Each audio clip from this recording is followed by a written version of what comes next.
This is Otaku no Video, episode 23, Fun Financial Results.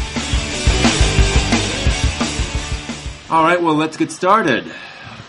Quite a few entries on the list today. We can start with, I guess we'll start with Okayama Prefecture listing 6 ladies comics as harmful, which is kind of interesting, although by law that means this should not be distributed to minors. This is remarkable more because it's quite unusual for that number of comics that are aimed at girls being labeled that way. There are quite a few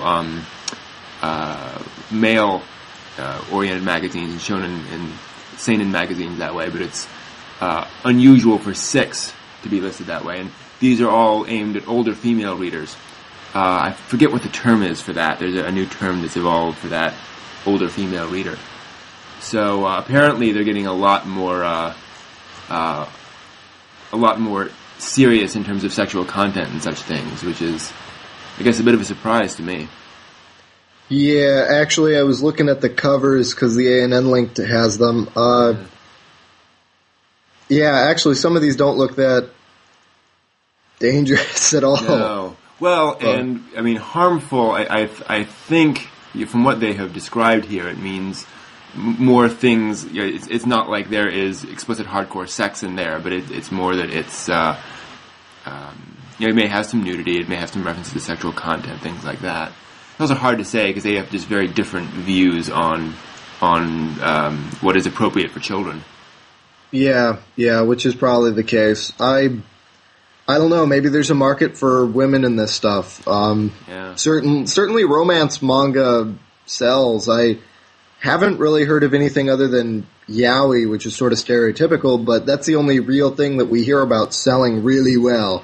Right, and from what I've heard, there are certainly plenty of magazines out there for all sorts of different, age ranges and sexes, but it's hard to tell. I mean, I guess there are markets. It's a question of how well it sells, and maybe those are are definitely increasing. I mean, the seinen, older men magazines are certainly increasing in publication and popularity, so maybe it's their time.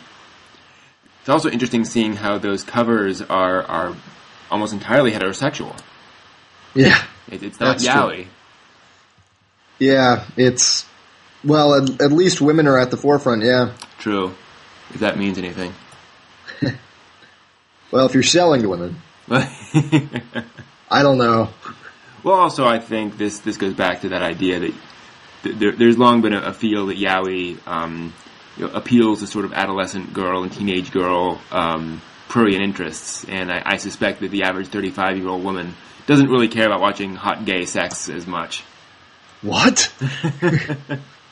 Everyone loves hot gay sex. I mean, not gonna lie. Yeah, just look at 4chan. Clearly. So let's see. Kadokawa Holdings has reported a net loss for the first half of the current fiscal year. They are probably the biggest publisher in Japan, and they're responsible for, I would say, a majority of the anime out there right now and the licenses. I mean, they certainly are responsible for a lot of the big ones. And so their business has dropped 6.8% from the previous year's first half, down to only $700 million.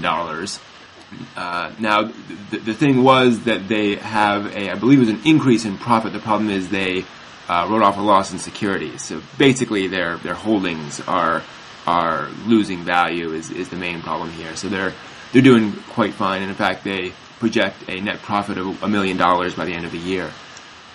Just to give you an idea, they do Lucky Star, Junjo Romantica, Kuroro Gonzo, Yotobato, Gundam The Origin, Spice and Wolf, Toradora, Best Student Council, Haruhi, everything. Yeah. But I think it's, in a sense, it's kind of surprising to hear maybe not surprising, but it's nice to hear they are doing so well, all things considered, that, their investments fluctuate, but they're still pulling in plenty of profit. Yeah, I think that the anime industry is going to, well, in Japan anyway, is going to do well no matter what the economic climate is, because I mean, the fans are very hardcore, and they're going to come out and pay whatever for whatever. They're very much focused on, I don't know if it's even support, but they buy the products, and they love buying the products. Yeah. Well, was it in Welcome to the NHK where they talk about how you're not a true fan unless you own everything that has ever been produced for this series, and that there is that sort of completionist idea that it's not just about owning the anime, it's about owning all the stuff and getting really hardcore about it, which we don't have over here quite to that level, it seems. Yeah. Rintaro released the promo video for Yona Yona Penguin, which is a very strange trailer, but it looks cool. For those who don't know, Rintaro has been working in anime since Osamu Tezuka days. He actually worked on the original Astro Boy, and has since been doing anime ever since. He did work on. Well, let me see here what he has worked on. I know he directed Spring and Chaos, which is a very interesting experimental animation. He also did Metropolis, the old Galaxy Express 999 TV series. I think he directed X. Wow. Metropolis. He worked on. He directed X the movie. He also worked on some of the different Phoenix OVAs of the 98 OVAs of Phoenix there seem to be out there. Wow, he even worked on the Dr. Slump movie. So, this Armageddon, yay! Yeah, this. I don't know. Actually, when I first saw this, I thought about whether or not CGI would be, or it appears to be CGI. I'm not a master of animation, but I was interested in whether or not that would be the future of where anime is going, because we see a lot more, or at least there's a higher platform for it. I mean, freedom isn't entirely, well, I don't think any of it's CGI per se, but it's certainly been run through a computer and it's made to look that way. And we see how Appleseed sells, and we see how the latest thing I can think of was Vexil, but there's nothing, well, other than like the occasional CGI use in, the random show that's done, hand-drawn the entire thing anyway. Or, it has that look anyway. But I don't know if this is the future that we're seeing, or, I guess it's not official until Ghibli does a film, or they do a TV show, God forbid, that's entirely in CGI, which would be really cool, but I don't know. Well, they may just do it for the sake of doing it if they haven't already done it, because I'm not a Ghibli scholar, but, No, they have, well, they did a series of short films, if I recall correctly, that used, they did a couple of commercials that used, they were heavy CG, but with hand-drawn layered over top of it.